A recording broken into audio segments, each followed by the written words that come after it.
Yes, hello mga kahapla team. For today's video, masaksiyan ninyo ang inyong yaw-yawera diri sa social media nga magluto og binisayang manok. Yes guys, magluto tag binisayang manok nga butangan og malunggay, kapayas. Yes guys, giandam na nato ang atuang kalaha. Guys, medyo mainit na po. Ito anang init na ang kala, guys. Ito na pagasugdan ng maong higayon sa pagluluto. So, una sa tanan, atong ilunod ang ahos. Isunod nato ang bumbay. So, ato ng mikos-mikoson. Pag human nato mikos-mikos, ilunod nato ang luya para mahumot ang atong tinola. Sa makahumot sa inyong asawa. So, guza, ana, hapit na natin. Ayan, nalunod na nato ang atong tinolang manok. Este, bisayang manok. No? Sama sa kabisaya nako, mga ka-team hapla.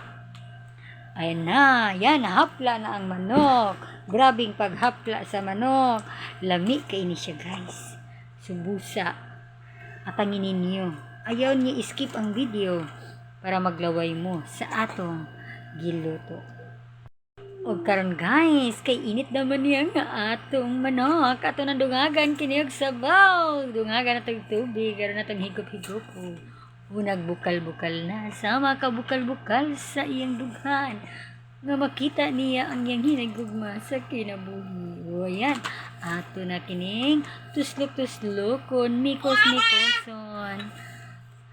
Na ilunod na nato ang kapayas. Ayan. Yummy. Lami na kaayo no. Sama kalami sa iyang giluto. No? So, niya nakaroon ng ato ng o karon atangan na nato. Na ato nang ilunod ang atong kamunggay hapit na gani maluto. Lami na jud kaayo ni ang atong sinolang manok. So, mao na ni mga kalapad, no? Kahapla. O, ayan, tilawan na nato kung lami bagyod.